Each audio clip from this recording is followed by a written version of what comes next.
नमो ज्ञानेश्वरा नमो ज्ञानेश्वरा। निवृत्ती उदारा सोपान देवा। मुक्ताबाई नमो त्रिभुवन पावनी। आद्यत्रय जननी देवांची जयांचे केलिया स्मरण। होय सकळ विद्यांचे अधिकरण। तेचे वंदू श्रीचरण श्री गुरूंचे ते नमस्कारोनी आता। ब्रह्मभूत प्रसन्नात्मा न शोचती न कांक्षती। समः सर्वेषु भूतेषु मद्भक्तिं लभते पराम। येरवी तिजी ना चौथी हे पहिली ना सरती। पै माझी ये सहज स्थिती भक्ती नाम। कैवल्य साम्राज्य चक्रवर्ती विश्वमाऊली ज्ञानोबाराय सकल ब्रह्मनिष्ठ गुरुजनांच्या परमकृपेने श्री भगवती ज्ञानेश्वरीच्या 18व्या अध्यायाचा आपण विचार करत आहोत। त्यातही क्रममुक्तीचा जो विचार क्रमाक्रमाने भगवंतांनी प्रतिपादन केला, या क्रममुक्तीचा अंगीकार करून साधक ज्या परब्रह्म स्वरूपाला प्राप्त होतो त्याचंच असणारं स्वरूप किंवा स्पष्टीकरण ज्ञानोबाराय आणि भगवान परमात्मा इथं करत आहेत। आपल्या जीवाला 3 अवस्था अनुभवाला येतात। जागृती आणि स्वप्न या प्रगट अवस्था आहे, त्याला व्यक्त अवस्था म्हणतात। आणि सुषुप्ती अवस्था ही अव्यक्त अवस्था आहे, जी की आपल्याला गाढ झोपेमध्ये त्याला आपण अव्यक्त असं म्हणतो। ते कारण देह किंवा त्याला अज्ञान असं म्हणतात। जागृती आणि स्वप्न ह्या विपरीत ज्ञानाच्या अन्यथा ज्ञानाच्या अवस्था आहेत। जोपर्यंत प्रारब्ध असतं तोपर्यंत या अवस्था व्यक्त असतात। त्या दिवसाचं प्रारब्ध संपलं की अन्यथा किंवा विपरीत ज्ञानाच्या किंवा भ्रमज्ञानाच्या या दोन्ही अवस्था अज्ञानामध्ये किंवा अव्यक्तामध्ये लीन होतात, म्हणजे आपल्या कारणामध्ये लयाला जातात। पण जोपर्यंत कारण शिल्लक आहे तोपर्यंत या अवस्थेचा पूर्णपणे निराश मात्र होत नाही बरं। जोपर्यंत आत्मस्वरूपाचं अज्ञान अव्यक्त विद्यमान आहे तोपर्यंत जागृती आणि स्वप्न या अन्यथा ज्ञानाच्या अवस्था अनुभवाला येणार। जास्त करून जागृती अनुभवाला येते, स्वप्न काही दररोजच पडतं असं काही नाही। पण स्वप्न अवस्था मात्र आहे संस्कार जे आहे ते संस्कारापासून उत्पन्न होणारी, म्हणजे जागृती स्वप्न अन्यथा ज्ञान ते दोन्ही अव्यक्तामध्ये लयाला जातात, ते आहे अज्ञान। आणि अज्ञानाची जेव्हा श्रीगुरू आपल्याला साधकाला तत्वमसी महावाक्याचा उपदेश करतात तेव्हा सामान्य चैतन्य त्या महावाक्याचं श्रवण केल्याबरोबर अंतःकरण वृत्तीमध्ये विशेष रूपाला अभिव्यक्त होतं। जे विशेष असतं ना ते कार्यकारी असतं बघा। लाकडामध्ये अग्नी आहेच, पण आपण अंधारामध्ये लाकूड घेऊन गेलो तर अंधकार काही दूर होत नाही। पण त्याच लाकडाचं घर्षण केलं, सामान्य रूपानं असणारा अग्नी जर विशेष रूपाला प्राप्त झाला तर तो अग्नी ज्याप्रमाणे अंधकाराचा नाशक आहे, तसं सामान्य रूपाने असणारं ब्रह्मचैतन्य हे अज्ञानाचं नाशक नाही आहे। पण तेच ब्रह्म मी आहे असं जेव्हा साधकाच्या अंतःकरण वृत्तीमध्ये विशेष भावाला प्राप्त होतं तेव्हा ते अज्ञानाचं नाशक आहे। आणि अज्ञान एकदा नष्ट झालं की त्याच्या कार्यस्वरूप असणाऱ्या दोन्ही अवस्थासुद्धा बाधित होऊन जातात। पण हे केव्हा घडतं? ज्ञानोबाराय म्हणतात एकीकडे आपला बोध वाढत जातो आणि दुसरीकडे ते अज्ञान कमी कमी होत जातं। एक अवस्था अशी येते की अज्ञान काहीच राहत नाही, त्यामुळे अज्ञानाला घालवणारं जे काही वृत्तीज्ञान आहे त्याला कामच नाही, त्यामुळे ते सुद्धा निघून जातं। पण ते निघून गेलं तर जे खाली अवशिष्ट राहतं त्यालाच परब्रह्म असं म्हणतात। आणि त्या परब्रह्माशी जीव एकरूप होतो। जीवाला परब्रह्माशी एकरूप व्हायचं असेल ना तर जीवत्व ठेवून चालत नाही, त्याला आपलं जीवत्व पूर्ण द्यावं लागतं। काल आपण विचार केला, परमार्थामध्ये थोडीसुद्धा जर भावना असेल वेगळ्यापणाची तरी मोकळ्या मनाने नाचता येत नाही, त्याला सगळं असं मोकळं होणं। तसं जीवत्व थोडंसं ठेवलं आणि मग परब्रह्माशी एकरूप झाला तर घडणं शक्य नाही। आपलं जीवत्व दिलं तर आपल्याला परब्रह्म हाताला येतं। उदाहरण असं आहे, मिठाच्या खड्याने जर आपला मीठपणा जर सोडला तरच त्याला समुद्राची प्राप्ती आहे। समुद्र मोठा आहे की नाही? मग मोठा जर लाभ मिळवायचा असेल तर मिठाला स्वतःच्या आकाराचा परित्याग करावा लागतो। मीठ म्हणला नाही मी आपला मठातच राहील, माझा जो आकार आहे तो मी आकार जतन करेल, या आकारामध्ये मला फार मान्यता मिळते, तर मग मीठच राहील, त्याला समुद्र स्वरूपाची प्राप्ती होणार नाही.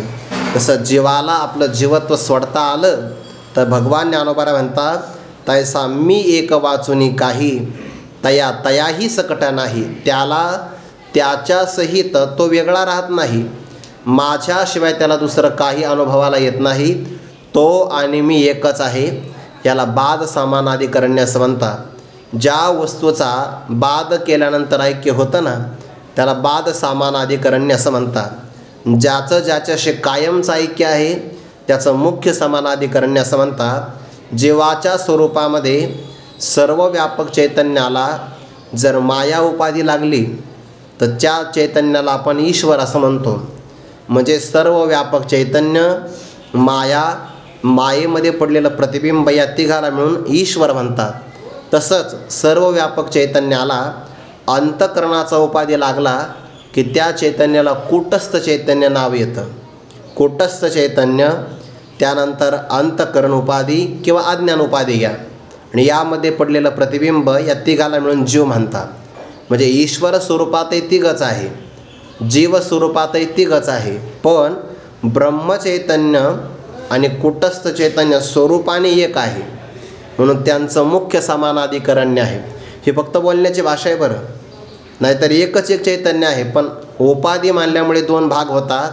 कूटस्थ चैतन्याचं ब्रह्मचैतन्याशी ऐक्य मुख्य आहे, पण जे अंतःकरणात पडलेलं प्रतिबिंब आहे, ज्याला आपण जीव म्हणतो, त्या जीवाचं ब्रह्मचैतन्याशी जे ऐक्य होतं ना, ते बाद करून होतं. म्हणजे रज्जूवर भासलेला सर्प हा रज्जू स्वरूपच आहे, पण केव्हा? रज्जू ज्ञानानंतर. शुक्तीवर भासलेलं रजत शुक्तिरूपच आहे, पण केव्हा? शुक्तीच्या ज्ञानानंतर. तसं जीव ब्रह्मच आहे, पण केव्हा? जर त्याला अधिष्ठानाचं ज्ञान झालं तर. आणि अध्यस्थ पदार्थाची अधिष्ठान ज्ञानानंतर निवृत्ती अधिष्ठान रूपच असते. या सिद्धांतानुसार सगळं जगत ब्रह्म आहे, कारण जगत कल्पित आहे, आणि कल्पित पदार्थ जिथं भासतो तो अधिष्ठान स्वरूपच असतो. रज्जू जर 3.5 फुटाची असेल तर सर्प 4 फूट भासणार नाही. जेवढी रज्जू असेल तेवढा सर्प भासतो. याचा अर्थ असा आहे, ब्रह्म तर फार व्यापकच आहे, ब्रह्माच्या बाबतीमध्ये विचार आपण करू शकत नाही, पण आद्यस्थ पदार्थ किती मोठा जरी असेल तर अधिष्ठानापेक्षा मोठा होऊ शकत नाही. अधिष्ठान ज्ञानानंतर आद्यस्थ किंवा खोट्या पदार्थाची निवृत्ती अधिष्ठान रूप होते. म्हणून रज्जूवर भासलेला सर्प सर्पच आहे, पण जसा तो रज्जूरूप आहे तसं ब्रह्मचैतन्यावर भासलेलं जगत ब्रह्मच आहे, पण केव्हा? बाद केल्यानंतर. जीवत्व जेव्हा बाधित होतं तेव्हा त्याला एकमेवाद्वितीय ब्रह्म, याच्याशिवाय दुसरं काही अनुभवाला येत नाही. अशी एक स्वरूपस्थिती आहे की ज्यामध्ये जीव नाही, जीव सापेक्ष शिव नाही. ज्या अवस्थेमध्ये आत्मस्वरूपाचं अज्ञान नाही, त्या अज्ञानाला घालवणारं अहम ब्रह्मास्मी त्याकार वृत्तीज्ञानही नाही, जिथं द्वैत नाही आणि शून्यही नाही, शब्दाचा विषय होत नाही, कोणतंही प्रमाण त्याचं प्रकाशन करत नाही, अशी जी स्वरूपस्थिती आहे त्या स्वरूपस्थितीला भगवान परमात्मा म्हणतात मद्भक्तिम लभते पराम. याला चौथी भक्ती असं म्हणायचं. आणि ही चौथी भक्ती त्या साधकाला प्राप्त होते. आणि मग तुम्ही चौथी तरी नाव दिलंच ना त्याला. याच्या अगोदर तिघ असेल, तिघाच्या सापेक्ष आम्ही चौथी म्हटलो, नाहीतर याला चतुर्थ क्रमांक द्यावा असा याचा अर्थ नाही बरं. आर्त जिज्ञासू अर्थार्थी हे ज्या मार्गाने भजन करतात तो भजनाचा प्रकार पाहिल्यामुळे आम्ही या स्वरूपस्थितीला भक्ती असं म्हणतो. नाहीतर ही तिजी नाही, एरवी तिजी ना चौथी, पहिली नाही आणि शेवटची पण नाही. मग काय आहे? माझी ये सहज स्थिती, माझी जी काही स्वरूपस्थिती आहे. आत्ताच आपण विचार केला स्वरूपस्थिती कशी आहे. 6 प्रमाण आहे आपल्याकडे, ज्ञानाची 6 साधन आहे. शब्द प्रमाण, अनुमान प्रमाण, प्रत्यक्ष प्रमाण, अर्थापत्ती, अनुपलब्धी आणि अजून उपमान प्रमाण. या 6 प्रमाणापैकी एकही प्रमाण ज्या परब्रह्माचं प्रकाशन करू शकत नाही ती परब्रह्मस्थिती सहज स्थिती आहे. आणि त्यालाच इथं भक्ती असं म्हणतात की ते समन्वय गोड आहे बरं. नाहीतर काही ठिकाणी काही लोक फक्त ज्ञानाचा पक्ष घेतात, भक्तीला नाव ठेवतात. काही भक्तीचा पक्ष घेतात, ज्ञानाला नाव ठेवतात. आणि हे जे भांडणं करतात ना, यांना काहीच करायचं नसतं. भक्तीला नाव ठेवणारे भक्ती करत नाही आणि धड ज्ञानही संपादन करत नाही. ज्यांना ज्ञानामध्ये रममान व्हायचं आहे, खरा महात्मा कोणालाच नाव ठेवत नाही. यत्सारभूतम तदुपासनीयम. जे सार असतं की नाही, त्यातलं ग्रहण करता आलं पाहिजे. गुरुवर्य समन्वय पाहायचं असेल तर मग गुरुवर्य मारुती बाबांच्या जीवनामध्ये कीर्तनात आपण त्या दिवशी श्रवण केलं आहे बघा. मोडोन या नामते देती सिद्धांत सौरस. बाबा म्हणतात, इतर शास्त्रकारांना परमात्मा कळाला नाही असं नाही, कळाला पण सर्वांगाने कळाला नाही. वेदांत शास्त्राला परिपूर्ण कळाला. हे बाबांचा समन्वय आहे. तसं इथे सांगत असताना भक्ती आणि ज्ञानाचा समन्वय महत्त्वाचा आहे. ज्याला आपण सहज स्थिती म्हणतो, आपल्या आत्मस्वरूपावर कोणाला प्रेम नाही? सगळ्यालाच आपल्या आत्मस्वरूपावर प्रेम आहे की नाही? प्रेम आहे म्हणजेच भक्ती आहे. इयम आत्मा परानंद परप्रेमास्पदम यतः मानभुवम हि भूयासम इति प्रेम आत्मनिक्षते. मी नसावं असं मनुष्याला कधीच वाटत नाही, मी कायम असावं असं वाटतं की नाही? याचा अर्थ आपलं आपल्यावर प्रेम आहे. धनावर प्रेम आहे, धनापेक्षा आपलं शरीरावर प्रेम आहे. किंवा पुत्रावर प्रेम आहे, पुत्रापेक्षा शरीरावर, शरीरापेक्षा इंद्रियावर, इंद्रियापेक्षा प्राणावर, प्राणापेक्षा सुद्धा आपलं आपल्यावर प्रेम आहे. ज्या अर्थी आपलं आपल्यावर प्रेम आहे, याचा अर्थ आपण परमप्रीतीचा विषय आहे. आणि परमप्रीतीचा विषय फक्त आत्माच होऊ शकतो. ते तर प्रियाची परमसीमा, तो भेटे माऊली आत्मा. सहज स्थिती म्हणा, भक्ती म्हणा, ब्रह्मस्थिती म्हणा, अर्थात काही फरक पडत नाही, स्वरूप एकच आहे. मग आता ही स्वरूपस्थिती करते काय, याचा विचार आता परमात्मा पुढे सांगतात. 14व्या क्रमांकाची ओवी आहे. जे नेनने माझे प्रकाशुनी अन्यथात्वे माते दावुनी सर्व ही सर्वी भजवणी बुझावितसे.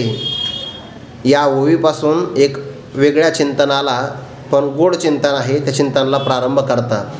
सहज स्थिती भगवंतांनी इथपर्यंत सांगितले. काय आहे सहज स्थितीमध्ये? अज्ञान नाही, अज्ञानाचं कार्य असणारं जागृती आणि स्वप्न ही अवस्था नाही, वृत्तीज्ञानही नाही, आत्मस्वरूपाचं अज्ञानही नाही. अशा सहज स्थितीला परमात्मा भक्ती असं म्हणतात. आता भक्ती शब्द आला, सहज स्थिती शब्द आला, परब्रह्म स्वरूपस्थिती शब्द आला, तरी पण सगळ्यांचा अर्थ मात्र एकच आहे. आणि हे जे काही परब्रह्म स्वरूप आहे ते करतं काय? वास्तविक ते काही करत नाही. बरं, जर त्याने काही केलं तर त्याला करता व्हावं लागेल. तो काहीच करत नाही, पण त्याच्या वाचून सगळं घडतं बघा. म्हणजे त्याच्याशिवाय काही घडत नाही.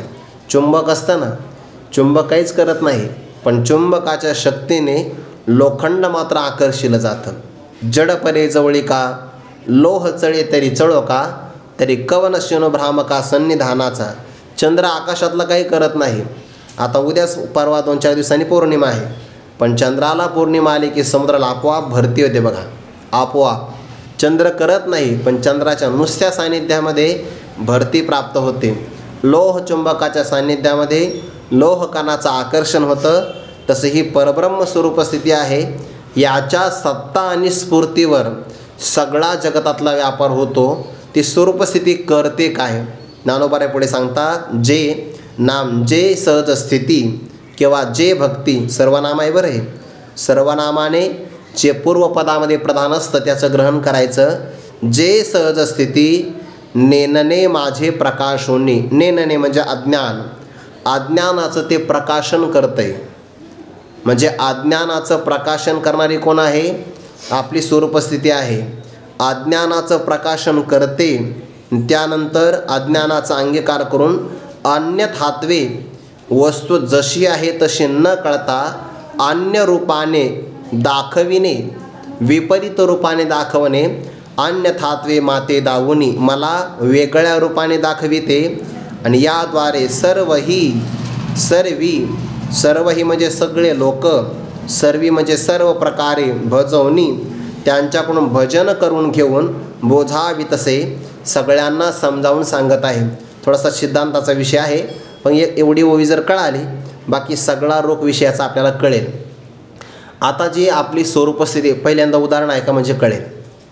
शेवाळ असतं ना, शेवाळ कुठं निर्माण होतं? पाण्यावर. आणि झाकतं कोणाला? पाण्यालाच. म्हणजे काय केलं, त्या शेवाळ्याने आश्रय घेतला पाण्याचा आणि झाकलं, आवरण केलं, त्याला विषयकरण असं म्हणतात. विषय कोणाला केलं, पाण्यालाच. म्हणजे स्वाश्रया आणि स्वविषया. जसं शेवाळ पाण्यातच निर्माण झालं, पाण्याच्याच आश्रयावर राहतं आणि पाण्यालाच आच्छादित करतं, तशी जी काही अविद्या आहे, माया आहे, अज्ञान आहे, हे राहतं परब्रह्मावरच. म्हणजे स्व आश्रया. आश्रय कुणाचा केला, स्वस्वरूपाचा आश्रय केला. झाकलं कुणाला, आपल्या स्वस्वरूपाला झाकलं आहे. पण ज्ञानोबा म्हणतात, जरी त्या अज्ञानाने आपल्या आत्मस्वरूपाला झाकलं आहे तरी पण आत्मस्वरूपाला ते पूर्ण झाकू शकत नाही. आत्मस्वरूप त्याही अवस्थेमध्ये त्या अज्ञानाचं प्रकाशन करतं, म्हणजे ज्ञान करून घेतं. कोणाचं, अज्ञानाचं सुद्धा ज्ञान आहे ना आपल्याला. उदाहरणार्थ, आपल्याला गाढ झोपेतून आपण उठलो तर आपण 2 प्रकारचा अनुभव सांगतो. कोणता, मी सुखाने झोपलो होतो, आणि दुसरं, मी काहीच जाणत नव्हतो. म्हणतो की नाही व्यक्ती, काहीच न जाणणं हे अज्ञान आहे. पण ज्या अर्थी तो सकाळी अनुभव सांगतो, ते अनुभव नसतो, ती स्मृती असते. आणि जी जी स्मृती असते ती अनुभवपूर्विक असते. याचा अर्थ गाढ झोपेमध्ये त्याने दोघाचा अनुभव घेतला. एक सुखाचा अनुभव घेतला आणि दुसरा अज्ञानाचा अनुभव घेतला. अनुभव म्हणजे ज्ञान. म्हणजे सुषुप्ती अवस्थेमध्ये त्याला सुखाचंही ज्ञान आहे आणि त्याला अज्ञानाचं सुद्धा ज्ञान आहे. जर त्याला अज्ञानाचं ज्ञान नसतं तर जागृतीमध्ये आल्यानंतर मी काहीच जाणत नव्हतं हे कोणी जाणलं, हे सुद्धा त्याने जाणलं की नाही. आपण जर व्यवहार करत असेल तर व्यवहारामध्ये सुद्धा आपलं अज्ञानाचा जरी व्यवहार झाला तरी त्यातून ज्ञान प्रगट होतं. उदाहरणार्थ, एखादा व्यक्ती म्हणला मी खूप अज्ञानी आहे, असं म्हटला तो. काय म्हटला, मी अज्ञानी आहे. तर मी अज्ञानी आहे याच्यातून तो ज्ञानी आहे हे सिद्ध होतं. का बरं, जर तो अज्ञानीच असता तर मी अज्ञानी आहे याचं तरी त्याला ज्ञान झालं असतं का, त्याचंही ज्ञान झालं नसतं. म्हणजे कमीत कमी आपण अज्ञानी आहो याचं तरी आपल्याला ज्ञान असलं पाहिजे, म्हणजे अज्ञान निवृत्त करता येतं. मी अज्ञानी आहे याच्यातून सुद्धा तो ज्ञानीच आहे, कारण का अज्ञानाचं तर कमीत कमी त्याला ज्ञान आहे ना, सिद्ध होतं. मग या अज्ञानाचं ज्ञान कोणाला होतं, आपल्यालाच होतं आहे. याचा अर्थ त्या अज्ञानाचं प्रकाशन करणारेच आपण आहोत. तुम्ही तर म्हटले की अज्ञान आत्मस्वरूपावर राहतं, आत्मस्वरूपाला झाकतं, हे खरं आहे. पण जरी त्याने झाकलं तरी आत्मा मात्र सामान्य रूपाने त्याचं प्रकाशन करणाराच आहे. सगळ्यात जवळचं उदाहरण, आता अनुभव घेऊ शकतो आपण. सध्याला सूर्यकिरण आहे का इथं, नाही. सूर्यावर ढगांचा पडदा आला आहे. ढगं राहिले कुठे, आकाशामध्ये. झाकलं कोणाला, सूर्याला. पण जरी ढगांनी सूर्याला झाकलं, ढगांनी सूर्याला झाकलं, हे सुद्धा कोणामुळे कळतं, सूर्यामुळेच कळतं आहे. बघा, अभ्रे दिवस हरपला तोही दिवसेची जाणू आला. कारण सूर्य जर नसता तर सूर्य ढगाने झाकला गेला आहे हे सुद्धा कळालं नसतं. तसं आत्मस्वरूप विद्यमान आहे आणि त्या आत्मस्वरूपावर जरी माया अज्ञान राहिली तरी पण माया अज्ञानाचं प्रकाशन करणारा सुद्धा आत्माच आहे. म्हणून जे नेनने, जी माझी सहज स्थिती अज्ञानाचं प्रकाशन करते, म्हणजे अज्ञानाचे त्याला ज्ञान आहे आणि त्या अज्ञानाचा विकास झाला तर अन्यथात्वे माते दावुनी जगत रूपाने मला दाखविते. आपल्याला रज्जूचं सामान्य ज्ञान आहे, पण विशेष रूपाने अज्ञान असेल तर मग सर्प दिसतो. तसं आत्मस्वरूपाचं सामान्य ज्ञान आहे, ते सामान्य चैतन्य प्रकाशन करतं आहे. पण सामान्य ज्ञान आणि विशेष रूपाचं अज्ञान असेल तर परब्रह्मावर आपल्या जगताचा अनुभव येतो आहे. आपलंच उदाहरण आहे की नाही, आपल्याला गाढ झोपेमध्ये आपला विसर पडतो आणि आपला विसर आपल्याला पडला म्हणजे काय झालं, अज्ञान. आपुला आपण पया विसरो जो धनंजया तेच रूप आहे अज्ञानाशी, तेच अज्ञानाचं रूप आहे. आपल्याला विसर पडला की मग स्वप्न पडतं आणि स्वप्नामध्ये सगळा भ्रमच आहे. तसं आत्मस्वरूपाचं जागृतीमध्ये विसर पडला की जागृतीतलं जग आपल्याला अनुभवाला येतं. म्हणजे अन्यथात्वे माते दावुनी, अन्य रूपाने ते मला दाखवित आहे. आपण पाहतो सोन्याला पण आपण व्यवहार करतो अलंकाराचा, म्हणजे अलंकार रूपाने आपण वेगळ्यापणाने पाहतो. तसं आहे परब्रह्मच, पण आपण जगत रूपाने त्याच्याकडे पाहतो. भगवान म्हणतात सर्वही सर्व लोकांना सर्व प्रकारे मलाच जगदरूपाने दाखवून सर्वांची ही स्वरूपस्थिती भजवून सगळ्यांना समजावून सांगत आहे. बोझावी तसे सर्वांचं समाधान करवित आहे. जो जेथ जैसे पाहो बसे तया तेथ तैसीची असे हे उजी येडे का दिशे अखंड जेने. आणि मग जोही व्यक्ती जेथ ज्या ठिकाणी जशा प्रकारे पाहण्याकरता तयार होतो तया त्या पुरुषाला तेथ त्या ठिकाणी तैसेची असे तशाच प्रकारे दिसतं. हे सगळे आपली भावना कारण आहे बरं. तैसे ये निर्मळ माझ्या स्वरूपी जो भूत भावना आरोपी तयाशी तयाच्या संकल्पी भूता भासू असे. याला कल्पनावाद असं म्हणतात. आहे फक्त परब्रह्म, पण आपल्या मनातली कल्पना जशी प्रगट होईल ना तसं जगत आपल्याला अनुभवाला येतं. ज्ञानोबाला म्हणतात भूमीच्या अंतःकरणातून कायम काही घडे गाडगे निघत नाही, पण त्या भूमीवर जर घडे गाडगे प्रगट व्हायचं असेल तर कुंभाराच्या मतीतला आकार त्याच्यामध्ये प्रगट होतो. एरवी तरी भूमी आतून स्वयंभ काय घडे या गाडग्याचे निगती कोंभ परी ते कोलालमतीचे गर्भ उमटले की सागराच्या पाणी काय तरंगाच्या हाती खाणी ते अवांतर करणे वारयाची नव्हे पाहे पा कापसाच्या पोटी काय कापडाची होती पेटी तो वेडी तयाच्या दिठी कापड झाला जरी सोने लेणे होणे घडे तरी तयाचे सोने पण न मोडे येर अलंकार हे वरचिलीकडे लेत याचिनी भावे सिद्धांत काय तैसे ये निर्मळ माझ्या स्वरूपी जो भूत भावना आरोपी जो जेथ जैसे पाहो बसे तया तेथ तैसेची असे. जो भूत भावनेचा आरोप करतो त्या व्यक्तीला परमात्मा तसाच दिसतो. तयाशी तयाच्या संकल्पी भूताभासू असे. मग आपलीच कल्पना जगताला निर्माण करते आणि आपली कल्पना संपली की जगते नाहीच हो. तेची कल्पिते प्रकृती पुरे तरी भूताभास आधीच सरे. उरतं काय मग स्वरूप उरे एक सरे निखळ माझे. त्या निखळ स्वरूपाला भक्ती म्हणतात, त्यालाच सहज स्थिती असं म्हणतात. हे जो जेथ जैसे पाहो बसे तया तेथ तैसेची असे हे उजी येडे का दिसे आपुलेनी. उदाहरण देतात स्वप्नाचे दिसणे न दिसणे जैसे आपलेनी असलेपणे विश्वाचे आहे नाही जेणे प्रकाश तैसे ऐसा हा सहज माझा प्रकाश जो कपिध्वजा तो भक्ती या बोजा ओजा बोली जेगा. या दोन वयाचा एकत्र विचार आहे बरं. उदाहरण आपल्या अनुभवाचं आहे. आपल्याला स्वप्न दिसतं आणि कधी कधी स्वप्न दिसतही नाही. तर स्वप्नाचं दिसणं किंवा न दिसणं, दिसणं हे अस्तित्व आहे आणि न दिसणं हे स्वप्नाचा अभाव आहे. स्वप्नाचा भाव आणि अभाव हा कोणावर अवलंबून आहे? जैसे आप लेणे असलेपणे आपल्या अस्तित्वावर अवलंबून आहे. जर आपलं अस्तित्व नसतं तर आपल्याला स्वप्नाचा भाव म्हणजे स्वप्नाचा अनुभवही आला नसता. आणि आपण नसतो तर आता मला स्वप्न पडत नाही असा स्वप्नाचा अभावही कळाला नसता. म्हणजे भाव आणि अभाव याचं प्रकाशन करणारं आपलं अस्तित्व आहे. हे झालं उदाहरण. तसं विश्वाचे आहे नाही, विश्वाची विद्यमानता आणि विश्वाचं नसणं जेणे प्रकाश तैसे ज्या प्रकाशाने हे सगळं प्रकाशित होतं त्या प्रकाशालाच ज्ञान असं म्हणतात बरं. परमब्रह्म सद्रूप आहे, चिद्रूप आहे आणि आनंदरूप आहे. सत आहे म्हणजे कायम आहे, अमर आहे. चित स्वरूप आहे म्हणजे ज्ञान स्वरूप आहे आणि आनंद स्वरूप आहे म्हणजे परमप्रीतीचा विषय आहे. त्याला सच्चिदानंद ब्रह्म असं म्हणतात. आणि त्या ब्रह्माचा कधी अभाव होत नाही. उलट त्याच्या विद्यमानतेवर जगाचं असणारी उत्पत्ती आणि जगाचा असणारा प्रलय विश्वाचे आहे नाही जेणे प्रकाश तैसे. उदाहरण कोणाचं दिलं आहे? आपल्याच किती उदाहरण गोड दिलं आहे आपल्या अनुभवाचं आहे बघा. आपण जर असेल तर स्वप्नाचे भाव आहे, आपण असेल तर स्वप्नाचा अभाव. दोन्ही गोष्टी आपल्यावर कळतात बरं. आणि आपला कायमचा अभाव झाला तर मग काहीच कळत नाही.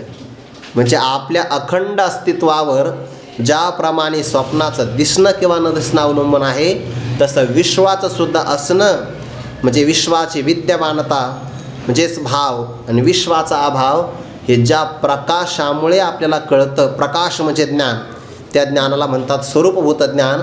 त्याला चैतन्य आपण असं म्हणतो. ही सगळी एक अर्थी बरं शब्द. चैतन्य म्हणा, ब्रह्म म्हणा, आत्मा म्हणा, प्रकाश म्हणा, किती नावं दिले तर त्याचा अर्थ मात्र एकच आहे. विश्वाचे आहे नाही जेणे प्रकाश तैसे, ऐसा हा सहज माझा, प्रकाश जो कपिध्वजा, तो भक्ती या ओजा बोली जगा. इथे पण समन्वय आला की नाही.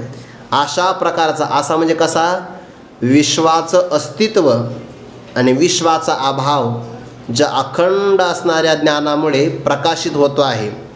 कारण जर ते अखंड असेल, ते पंचदशीकारांनी नाटकदीप नावाचं प्रकरण सांगितलं आहे. त्यामध्ये रंगमंचावर प्रेक्षक येतात, मंचाच्या समोर प्रेक्षक आहे, मंचावर नाटक करणारे कलाकार असतात, साथ करणारे, वाद्य वाजवणारे आणि पाठीमागे गायन करणारे असतात. आता जेव्हा हे त्या प्रेक्षागृहामध्ये येतात, तिथे एक दिवा लावलेला असतो. तो दिवा आलेल्या सगळ्या व्यक्तींचं प्रकाशन करतो. सगळ्यांचा कार्यक्रम सुरू झाला तर त्याचंही प्रकाशन तोच करतो. आणि सगळे प्रेक्षागृहातून निघून गेले तर त्यांच्या अभावाचंही प्रकाशन तोच दिवा करतो. पण दिवा मात्र प्रकाशमान आहे बरं, प्रकाशमान आहे. तसं अखंड आपलं स्वरूप प्रकाशमान आहे. आणि ते जगाची उत्पत्ती झाली त्याचंही प्रकाशन करतं. जग गुण्यागोविंदाने नांदलं त्याचंही प्रकाशन करतं. आणि फारच कर्माचा उद्रेक झाला, जगाचा प्रलय झाला, तर त्या प्रलयाचंही प्रकाशन ते करणारच आहे. पण जागृती, स्वप्न आणि सुषुप्ती अवस्था येतात जातात, आपण कायम आहे. विश्वाची उत्पत्ती, स्थिती आणि लय कायम होतो, पण परमात्मा स्वरूप मात्र अखंड आहे. म्हणजे ज्याच्यावर कशाचाच परिणाम होत नाही, म्हणून ते सद्रूप आहे. आणि आपल्यात पण बदल होत नाही बरं, फक्त आपण मानत नाही. आपल्यात बदल नाही होत, आपलं स्वरूप अखंड जशाच तसं आहे. आपल्या अनुभवावरून कळतं बघा. जसं की एखादे वयोवृद्ध व्यक्ती काय म्हणतो, आजोबा जो मी, शब्द ध्यानात ठेवा, जो मी आजोबांच्या मांडीवर खेळत होतो तोच मी आता माझ्या नातवांना माझ्या मांडीवर खेळवीत आहे. मग आता हा लहान होता, आजोबाच्या मांडीवर खेळताना लहानाचा मोठा झाला, मोठा होता होता आता वयोवृद्ध झाला, आता स्वतःच्या नातवाला खेळवत आहे. पण जो मी तोच मी.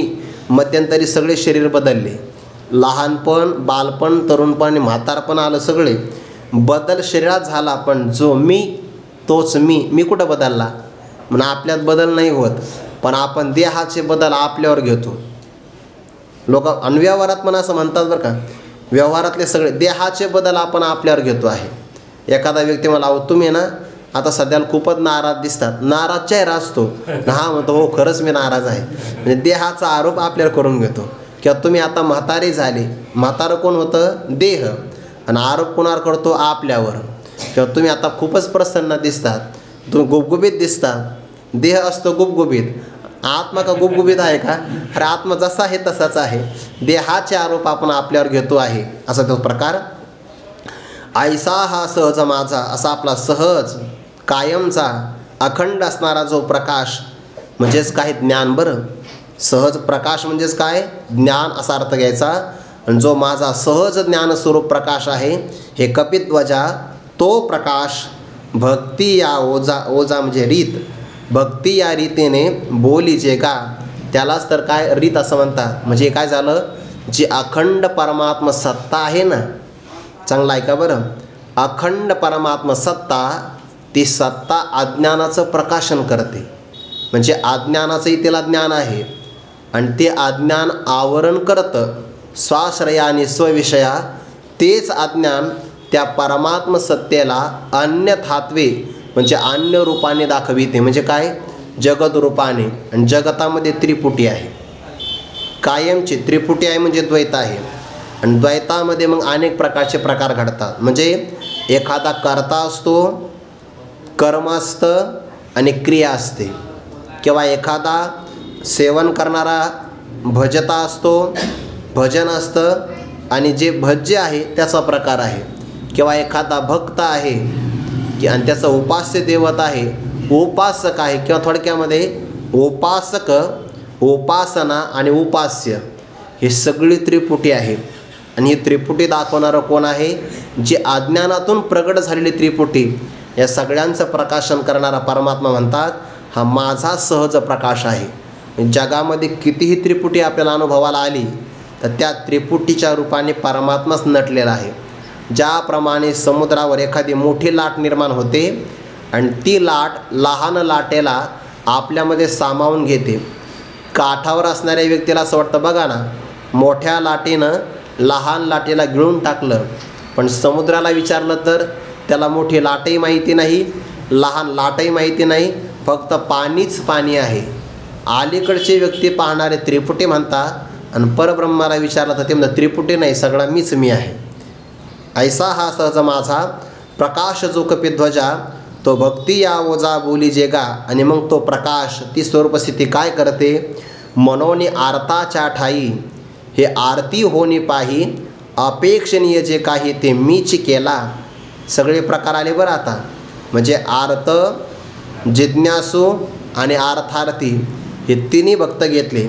हे भक्तसुद्धा परमात्म स्वरूपच आहे, त्या भक्तांची भक्तीसुद्धा परमात्म स्वरूपच आहे आणि त्या भक्तांनी ज्याला ज्याला विषय केलं ते सगळा विषयसुद्धा परमात्माचा आहे। म्हणजे काय झालं, माझ्या स्वरूपावर असणारं अज्ञान त्याने मला अन्य रूपाने दाखवलं। कोणतं, आर्त, जिज्ञासू, अर्थार्थी या रूपाने मलाच दाखवलं। त्यांची आरती भक्ती, जिज्ञासू भक्ती आणि अर्थार्थी भक्ती या रूपाने मलाच दाखवलं। आणि आर्त व्यक्तीचा अर्थतेचा विषय, जिज्ञासूचा जाणण्याचा विषय आणि अर्थार्थी व्यक्तीचा अर्थ या सगळ्या रूपाने मलाच दाखवलं आहे। म्हणजे मीच अन्य रूपाने दिसतो त्याला कारण हे माझं स्वरूपावर असणारं अज्ञान आहे, किंवा त्याला दुसऱ्या भाषेमध्ये वृत्तीज्ञान असं म्हणतात। दोन्हीचा अर्थ एकच लागतो। बघा पुढे, मनोनी आर्ताच्या ठाई जो काही आर्त भक्त म्हणजे पीडित भक्त आहे त्याच्या ठिकाणी हे नाम, हे माझा प्रकाश, ही स्वरूपस्थिती आरती होणी पाहिजे। उत्कट इच्छा त्याला काय म्हणतात, आरती। आर्त भक्ताच्या ठिकाणी जी काही उत्कट इच्छा आहे त्या उत्कट इच्छा कोण आहे, मीच आहे। आणि त्या इच्छेचा विषय अपेक्षणीय जे काही, त्याला जी अपेक्षा आहे त्या अपेक्षेचा विषयसुद्धा मीच केला, मीच झालो आहे। म्हणजे भक्तही मीच आहे, भक्ताच्या भक्तीचा विषय पण मी आहे आणि केली जाणारी भक्तीसुद्धा मीच आहे। म्हणून आरताच्या ठाई हे आरती होणे पाही, अपेक्षणीय जे काही ते मीच केला। हा झाला आर्त भक्त। क्रम जसा आहे ना भगवद्गीतेमध्ये तसाच क्रम आहे ज्ञानोबरायांचा, आर्त, जिज्ञासू, अर्थार्थी। जसं 7व्या अध्यायामध्ये क्रम आला तसाच क्रम इथे पण घेतला आहे। जिज्ञासू पुढा विरेशा, हेची होणी जिज्ञासा, मेका जिज्ञासू ऐसा दाखवेला। जिज्ञासू भक्त आहे जो भगवंताने 7व्या अध्यायामध्ये म्हटले बघा, ते तर आर्त तो आरतीचे निव्याजे, जिज्ञासू तो जाणावया लागी भजे, तिजे नितेने इच्छिजे अर्थसिद्धी। मग चौथी याच्या ठाई काहीच करणे नाही, म्हणून भक्त एक पायी ज्ञानी आजो। आता जिज्ञासू पुरुष जो आहे, भक्त आहे, तो परमात्म्याची भक्ती करतो, पण कशा करता, परमात्म स्वरूपाला जाणण्यासाठी। आणि क्रम असा आहे बरं का, इथे बाकीचे लोक घेतले नाही हां, फक्त भक्तीविषयी निघाला तर मग भक्त 4 प्रकारचे आहे। म्हणून आर्त, जिज्ञासू आणि अर्थार्थी तिघच भक्त घेतले। ज्ञानी भक्त का घेतला नाही, ज्ञानी भक्त मागच मुक्त झाला आहे ना, तो 1111 ओळीमध्येच मुक्त झाला आहे। तैसा मी एक वाचून काही, तया तया सकट नाही, चौथी भक्ती पाही माझी तोलाईन। चौथी भक्ती कोणाला मिळते, ज्ञानी भक्ताला प्रकार, म्हणून उरलेले तिघं घेतले आहे। पण बाकीचे हे पामर वगैरे का नाही घेतले, त्यांच्या आवाक्याच्या बाहेरचा विषय, त्याच्यामुळे ते नाही घेतले। म्हणून भक्ती शब्द निघाल्यामुळे 3 भक्त घेतले। आर्त पुरुषाच्या ठिकाणी आरती, उत्कट इच्छा, तो परमात्माचा आहे आणि त्या इच्छेचा विषय अपेक्षणीय तो सुद्धा परमात्मा झाला आहे, मीच केला। आता पुढचा भक्त जिज्ञासू जो भक्त आहे, जो जाणण्याकरता परमात्म्याची भक्ती करतो। जिज्ञासूच्या समोर हे विरेशा, हेची होणी जिज्ञासा, हीच माझी स्वरूपस्थिती जिज्ञासेच्या रूपाने त्याच्या अंतःकरणात प्रगट झाली आहे। आणि जिज्ञास्यू म्हणजे जिज्ञासा, जाणण्याच्या इच्छेचा विषय, जिज्ञासेचा जो विषय त्याला जिज्ञास्यू असं म्हणतात, तो मी ऐसा दाखविला। म्हणजे जिज्ञासू भक्तही परमात्माच, त्याची जिज्ञासाही परमात्माच आणि जिज्ञासेचा जो विषय तोही परमात्माच, तो मीच झालेला आहे. हेची होणे अर्थाना मीचे माझ्या अर्थी अर्जुना, करोनी अर्थाभिधाना आणि माते, एवं घेऊन अज्ञानाते, माझी भक्तीचे हे वर्ते, ते दावी मज द्रष्ट्या ते दृश्य करुणी. हेची हीच असणारी स्वरूपस्थिती अर्थना होणी. अर्थना म्हणजे प्रार्थनाचा अर्थ करा. जी उत्कट इच्छा असते की नाही, ज्याच्यामध्ये कामना असते, अर्थना म्हणजे याचना असते, तर याचनासुद्धा हीच भक्ती होते. आणि मग याचना कोणती? मीची माझ्या अर्थी अर्जुना, मीच माझ्या प्राप्तीची प्रार्थना उत्कट अशा प्रकारची याचना करतो. आणि अशा प्रकारचा प्रकार करून त्याच्या उत्कट असणाऱ्या अर्थाचा जो विषय आहे तो मीच करून ही भक्ती मला अर्थाभिधाना आणि आणते. हेची होणी अर्थना मीची माझ्या अर्थी अर्जुना, मीच माझ्या प्राप्तीची किंवा अर्थाची अपेक्षा करतो, इच्छा करतो. करोनी अर्थाभिधाना आणि माते, मलाच अर्थ या नावाला सुद्धा हीच भक्ती आणते. बरं, म्हणजे एखादा अर्थार्थी भक्त असेल परमात्माच, त्याच्या अंतकरणातली अर्थना तोही परमात्माच, आणि त्या अर्थनेचा जो विषय अर्थ, तो अर्थसुद्धा कोण आहे? मीच झालो आहे. म्हणजे अर्थही मीच, अर्थनाही मीच, आणि अर्थार्थी भक्तही मीच.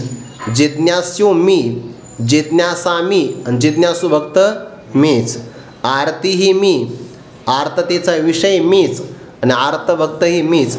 सर्वांचं सर्व प्रकारे भजन करून समजावून सांगितलं की नाही. शांत करते बघा कोण? माझी स्वरूपस्थिती. पण कसं? त्याकरता ते अज्ञानाचा स्वीकार करते. बरं, परमात्म्याला सर्वांचं सर्व प्रकारे समाधान करायचं असेल तर त्याला वेगवेगळ्या रूपाने प्रगट व्हावं लागतं की नाही. आणि वेगवेगळ्या रूपाने प्रगट व्हायचं असेल तर तो परमात्मा एका उपाधीचा स्वीकार करतो. व्यापक उपाधी असेल तर त्याला माया म्हणतात, जीवाची उपाधी तीच असेल त्याला अज्ञान म्हणतात. एवढाच फक्त फरक आहे. एवं घेऊन अज्ञानाते, अशा प्रकारे अज्ञानाचा अंगीकार करून स्वीकार करून माझी भक्ती नाम, माझी स्वरूपस्थिती जे हे वर्ते, जे अशा प्रकारे वर्तणूक करते किंवा प्रगट होते, तेव्हा ते दावी मज द्रष्ट्या ते दृश्य करुणी. मी आहे द्रष्टा, सर्वांचा साक्षी आहे. पण साक्षी जरी मी असेल तर ही भक्ती साक्षी असणाऱ्या द्रष्ट्या मला दृश्य करून दाखविते. दृश्य करून कसे दाखविते? याकरता ज्ञानोबाने पुढे उदाहरण देतात. एखादा व्यक्ती पाहणारा असतो, पण तोच पाहणारा कधी कधी पाहण्याचा विषय होतो. पाहणारा त्याला म्हणतात द्रष्टा, आणि तो द्रष्टा कधी कधी पाहण्याचा विषय दृश्य होऊ शकतो. उदाहरण सांगा. उदाहरण दिलं आरशाचं. येथे मुखचे दिसे मुखे, या बोला काही न चुके, परी दुजेपण हे लटिके आरिसा करी. दुजेपणा म्हणा, द्वैत म्हणा, दृश्य म्हणा, या सगळ्यांचा अर्थ एकच आहे. उदाहरण कसं दिलं आहे? जर स्वरूपस्थितीमध्ये राहिली तर ती अद्वैत स्वरूप आहे, जे कोणाला पाहतही नाही आणि त्यालाही कोणी पाहत नाही. का? कारण तो पाहण्याचा विषय नाही. आणि तो दुसऱ्याला का पाहत नाही? कारण त्याच्यापासून कोणी दुसरं नाही. एकमेवाद्वितीय ब्रह्म असल्यामुळे दुसरं काहीच नाही ना, म्हणून तो कोणाला पाहत नाही. आणि त्याला कोणी का पाहत नाही? दुसरं कोणी नाही म्हणून. दोन्हीचा अर्थ एकच लागतो. त्याच्या सत्तेतलं दुसरं कोणी नाही, म्हणून परब्रह्माचं प्रकाशन दुसरा कोणी करत नाही. आणि तेही कुणाचं प्रकाशन करत नाही. का? त्याच्यापासून दुसरं कोणीच नाही. पण असं जरी असेल तरी पण अज्ञानाचा जर अंगीकार केला तर मात्र हा सगळा प्रकार अध्यारोप आणि अपवादाच्या भाषेमध्ये होऊ शकतो. एवं घेऊन अज्ञानाते, माझी भक्ती जे कशाला घेतले? मात्र अज्ञानाला घेतले. बरं, म्हणजे उपाधीला जर घेतलं तर परब्रह्माला एवढं निर्माण करता येतं. ज्याप्रमाणे परमात्मा एकटाच आहे, एकाकी नरमते एकोहम बहुश्याम, पण केव्हा? माया उपाधी स्वीकारली तर. म्हणजे असंग असणाऱ्या परब्रह्माला मायेचा उपाधी लागला की मग त्याला संकल्प होतो की मी एकटा असताना अनेक व्हावं. त्याला अनेक व्हायचं आहे, पण एकट्याला होता येत नाही, उपाधी घ्यावी लागते. उपाधी घेतली की मग तो अनेकत्वाला प्राप्त होऊ शकतो. तसंच एवं घेऊन अज्ञानाते, माझी भक्ती जे हे वर्ते, ते दावी मज द्रष्ट्या ते, मी द्रष्टा आहे, दृङ्मात्र स्वरूपाचा आहे, साक्षी रूप आहे, पण ते मला दृश्य करून दाखविते. उदाहरण दिलं आहे, मुखची दिशे मुखे, मुखाला मुखच दिसत असतं, पण काय करावं, या बोला काही न चुके, मुखच मुखाला पाहत असतं, या बोलण्यामध्ये काहीच अन्यथा नाही, पण काय करावं, दुजेपण हे लटिके. दुजेपणा हा खोटा आहे, पण दुजेपणा जरी खोटा असेल तर आरसा करी, तो आरसा मात्र ते करतो बरं. म्हणजे आपण आरसा जर समोर घेतला, आरसा स्वच्छ असल्यामुळे मुखच आपल्या मुखाला पाहत असतं, पण आरशाचं एक काम आहे, कोणतं, या मुखाला, या बिंबाला प्रतिबिंब रूपाने दाखवायचं. प्रतिबिंब कोणाचं आहे, बिंबाचं आहे. बिंब एकटंच आहे, पण एकट्या बिंबाच्या ठिकाणी दुजेपणा आला की नाही, कोणामुळे आला, आरशामुळे. मग जसं एका बिंबाच्या ठिकाणी आरशामुळे प्रतिबिंब भाव आला, तसं एक परमात्मा द्रष्टा, साक्षी चेता केवलो निर्गुणश्च, त्या द्रष्टा परमात्म्याला जर अज्ञानाचा उपाधी आला की त्याला दृश्यभाव प्राप्त होतो. म्हणून जसं प्रतिबिंब हे बिंबापेक्षा वेगळं नाही, फक्त आरसा बाजूला करावा लागतो. आरसा बाजूला केला तर नुसता आरसा जात नाही, आरसाही जातो, आरशातलं प्रतिबिंबही जातं, प्रतिबिंब सापेक्ष मुखाच्या ठिकाणी आलेला बिंबभावही जातो. तसं अज्ञान बाजूला सारलं की जीवत्वही जातं, जीवत्वाच्या सापेक्ष आलेलं शिवत्वही जातं, राहतं काय, फक्त परब्रह्म. म्हणून जसं बिंबच प्रतिबिंब रूपाने दिसावं, तसा द्रष्टाच परमात्मा दृश्य रूपाने दिसतो. दृश्य म्हणजे जगत, जगत रूपाने दिसतो. त्याला कारण काय, अज्ञान उपाधी. येत मुखची दिसे मुखे, या बोला काही न चुके, परी दुजेपण हे लटिके आरिसा करी. दुसरं उदाहरण देतात, देठी चंद्रचे गे साचे, परी ये तुले हे तिमिराचे, जे एकची असे तयाचे दोन्ही दावे, तैसा सर्वत्र मीची मिया घे पतसे धनंजया, परी दृश्यत्व हे वाया अज्ञान वसे. देठी म्हणजे आपली दृष्टी चंद्रालाच खऱ्या अर्थाने पाहते, पण पाहणारा व्यक्ती ज्या डोळ्याने पाहतो त्या डोळ्यात जर तिमिर नावाचा रोग आला ना, तर ये तुले हे तिमिराचे, त्या तिमिर नावाच्या रोगाचा एक परिणाम आहे, कोणता, एकची असे तयाचे दोन्ही दावी. पदार्थ एक जर असला तर त्याला दोन दोन दिसतो. आकाशामध्ये चंद्र एकच आहे, पण डोळ्यात तिमिर नावाचा रोग झाला की त्याला एका चंद्राचे दोन दोन चंद्र दिसतात. असा रोग आपल्याला होऊ नये. जर झाला तर आपली अडचण खूप येईल. ऐकायला 100 लोक असेल तर आपल्याला किती दिसतील, 200 दिसतील. एक श्रीफळ दिलं तर किती दिसेल, मी इथंच थांबतो आता. एक श्रीफळ मिळाला तर आपल्याला काय वाटेल, 2-2 मिळाले, आणि श्रीफळाच्या नंतरचं किती समाधान होईल. तिमिर नावाच्या रोगाचा काय परिणाम आहे, एकाचे ते दोन दाखवित. दिठी चंद्रचे गे साचे, पर ये तुले हे तिमिराचे, जे एकचे असे तयाचे दोन्ही दावी. हे उदाहरण सांगितले बरं. आरसा एकाचे दोन दाखवितो, तिमिर नावाचा रोग एकाचे दोन दाखवितो. तसं अज्ञान जे आहे ना, एका परमात्म्याच्या ठिकाणी अनेकत्व दाखवितं. तैसा सर्वत्र मीची, सर्व ठिकाणी मीच आहे, आणि मीची मिया घे पतसे, मीच मला पाहतो आहे, किंवा मीच माझ्याकडून घेतला जातो आहे, मीच माझ्याकडून पाहिला जातो. सर्व व्यापक परब्रह्मच आहे ना सगळीकडे, आणि तेच परब्रह्म सगळ्याकडून मीच माझ्याद्वारे घेण्याचा व्यवहार घडतो. दृश्यत्व हे वाया अज्ञानवशे, परंतु जे दृश्यत्व आलेलं आहे ते व्यर्थ आहे, आणि ते अज्ञानाच्या वश झाल्यामुळे आलेलं आहे. म्हणजे सर्वत्र परमात्माच आहे, सगळीकडे परमात्माच परमात्म्याला घेतो आहे, पण आपण त्याला दृश्य म्हणतो. हे दृश्यत्व अज्ञानामुळे आलेलं आहे. आरशामुळे प्रतिबिंब आलं, तिमिर नावाच्या रोगामुळे चंद्राला दुजेपणा आला, तसं परब्रह्माच्या ठिकाणी दृश्यत्व अज्ञानामुळे आलेलं आहे. आरसा उपाधी घेऊन आपणच आपल्याला पाहतो, तसा परमात्मा अज्ञानाच्या उपाधीने आपणच आपल्याला पाहतो आहे. म्हणजे ही सगळी परमात्म्याची काय आहे, लीलाच आहे. तैसा सर्वत्र मीची मिया घे पतसे धनंजया, दृश्यत्व हे वाया अज्ञानवशे. पण आता ही परमात्म्याची लीला आहे असं नाही. त्या परमात्म्याशी जर आपण एकरूप झालो तर मग आपल्याला असं वाटेल की ही माझीच लीला आहे. परमात्मा आणि मी वेगळाच नाही ना. परमात्मा आणि मी एकची घोंगडे पांघरू हरी, मी तो पण जाऊ दे दुरी. दृश्यत्व हे वाया ज्ञान वशे, ते अज्ञान आता फिटले. माझे द्रष्टृत्व मज भेटले, निज बिंबी एक वटले प्रतिबिंब जैसे.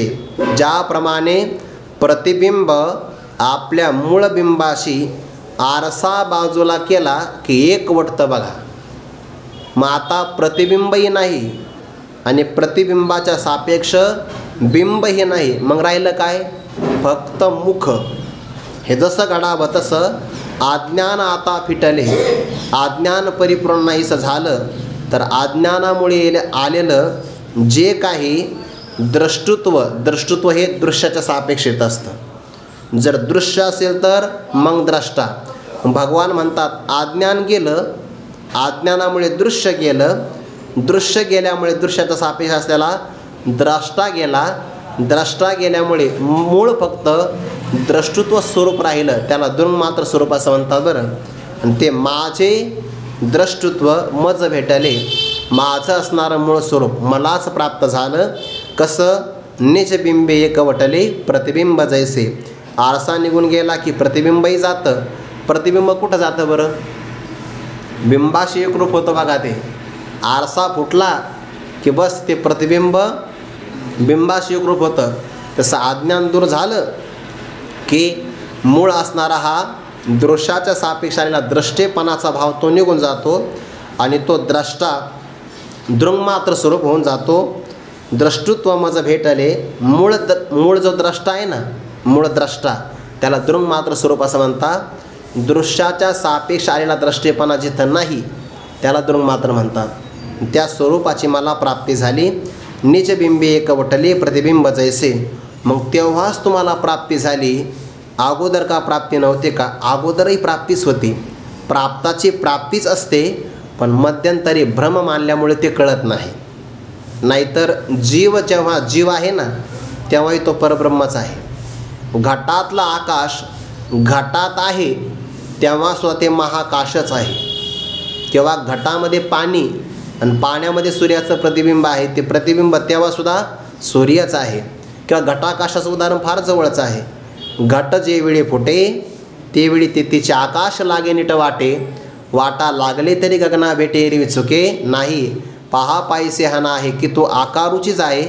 एरवी गगन ते गगनीचे आहे घटत वाही आधी. आकाश घटात असताना सुद्धा आकाशच आहे. तसा जीव अंतःकरणामध्ये असताना सुद्धा परब्रह्म स्वरूपाचा आहे. उदाहरण देतात. पै जेव्हाही असे किडाळ तेव्हाही सोन्याची आढळ. परी ते कीड गेल्या केवळ उरे जैसे. शुद्ध सोन्यापासून अलंकार होत नाही, त्याच्यामध्ये काही हिनकस भाग टाकावा लागतो. पै जेव्हाही असे किडाळ, पण जेव्हा त्या सोन्यामध्ये किडाळ भाग आहे तेव्हाही सोनं सोनंच आहे की नाही हो? तेव्हाही सोन्याची आहे आढळ. सोनंच आहे ते स्थिर स्वरूपाने. परंतु हिनकस भाग जर दूर केला तर मग मात्र शुद्ध सोने. परी ते कीड गेल्या केवळ ओरे जैसे. केवळ काय राहतं? सोनंच राहतं. तसा जीवत्व दशेमध्ये पण परब्रह्मच आहे. पण जर त्याचं जीवत्व गेलं तर मग जसं निखळ सोनं उरावं तसं निखळ असणारं स्वरूप शिल्लक राहतं. हागा पौर्णिमे आधी काही चंद्र सावयव नाही. परी ती दिवसी भेटी पाहे पूर्णता तया. ज्ञानोबा म्हणतात पौर्णिमेच्या अगोदर काय चंद्र सावयव नाही का? मूर्तिमंत संपूर्ण चंद्र आहेच, फक्त आपल्याला दिसत नाही. चंद्र परिपूर्णच आहे पौर्णिमेच्या अगोदर. पण काय करावं? ती दिवसी, त्या पौर्णिमेच्या दिवशी भेटे पाही पूर्णता तया. चंद्राला मात्र पूर्णता त्या दिवशीच प्राप्त होते. अगदी तसंच आहे. तैसा मीची दोन पाठ आहे बरं इथं. मीची अज्ञानद्वारे, दुसरा आहे ज्ञानद्वारे. जर ज्ञानद्वारे असा पाठ घेतला तर वृत्ती ज्ञानाच्या द्वारे असा अर्थ घ्यायचा, आणि अज्ञानद्वारे घेतला तर अज्ञान ही उपाधी घ्यायची. आता सध्या सगळं वर्णन कोणाचं चालू आहे? अज्ञानाचं चालू आहे की नेनने माझे प्रकाश होणी एवम घेऊन अज्ञानाते. ते अज्ञान आता फिटले अज्ञानवशे असे 4-5 शब्द आले की नाही. तैसा मीची अज्ञानद्वारे दिसे. अज्ञानाच्या मुळे दिसतो आहे म्हणजे उपाधीच्या योगाने दिसे परी कसा हस्तांतरे, हाताच्या अंतराने वेगळा असा अर्थ केला आहे बघा. हस्तांतरे म्हणजे दृश्य रूपाने दिसतो आहे. मनुष्य म्हणतो ना बघा फार जवळ आहे, अहो हात लागला असतं तर मिळालं असतं. मीन तो फक्त हाताच्या अंतराने उभा होतो, पण होताच ना वेगळेपणाने. तसं अज्ञान आहे तोपर्यंत परमात्मा आपल्या हाताच्या अंतराने एवढंच दूर आहे. अज्ञान गेलं की परमात्मा प्राप्तच आहे. तसा मीची अज्ञानाद्वारे दिसे परी हस्तांतरे, मग ते अज्ञानही फिटलं, अज्ञानामुळे आलेला दृश्य भावही फिटला, दृश्य भावामुळे आलेलं द्रष्टुत्व तेही गेलं आणि मूळ द्रष्टुत्व राहिलं. मग द्रष्टत्वी ते सरे मियाची मी लाभे, मूळ द्रष्टेपणामध्ये ते सगळं संपून जातं आणि मियाची मी लाभे, मलाच माझी प्राप्ती होते. म्हणजेच काय, अप्राप्तीचा भ्रम जातो आणि प्राप्ताचीच प्राप्ती होते. मियाची मी लाभे. गुरुवारी मारुती बाबा उदाहरण सांगता, एक ब्राह्मण प्रातर्विद्येला गेला आणि येताना मग दुसरेच कर्म करायला लागला. स्नान संध्या करावी, गायत्री मंत्राचा उच्चार करावा, ते देर सोडून चटई टाकली आणि वज्रासनातले मांडे घातले, लागले दुसरेच मंत्र म्हणायला. मंत्र नसतात ते, काहीतरी म्हणायला लागला. मग आता त्या मांत्रिकाने परीक्षा केली आणि त्याच्या अंगातलं ते भूत बाहेर काढलं.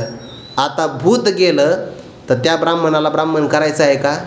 आहेच. तसं अज्ञान गेलं, अज्ञानाच्या सापेक्ष जीवत्व गेलं, दृश्य गेलं, दृश्याच्या सापेक्ष दृष्टेपणा गेला. मग जीव कोण आहे? ब्रह्म. ब्रह्म झाला का? होताच. मग आता त्याला करायचं आहे का? नाही, फक्त भ्रम घालवायचा आहे. म्हणून मियाची मी लाभे, माझीच मला प्राप्ती होते असा फक्त व्यवहार घडल्यासारखा वाटतो. तत्वतः तो जीव परब्रह्मच आहे. म्हणून दृश्यपथाच्या अतीत म्हणजे वेगळा माझा पार्था भक्तियोग चौथा म्हणता लागा. म्हणून दृश्याच्या अतीत असणारा हा माझा चौथ्या क्रमांकाचा, क्रमांक पण द्यायचा नाही बरं, फक्त म्हटलो आहे मी भक्तियोग चौथा म्हणता लागा. सगळं जे दृश्य आहे ना ते आर्त जिज्ञासू अर्थार्थी या प्रकारामध्ये येतं. आणि दृश्याच्या पहिल्या तीराला वेगळी शुद्ध असणारी माझी स्वरूपस्थिती आहे. म्हणून दृश्याच्या अतीत पार्था, दृश्य पथाच्या अतीत वेगळी असणारी माझी स्वरूपस्थिती आहे.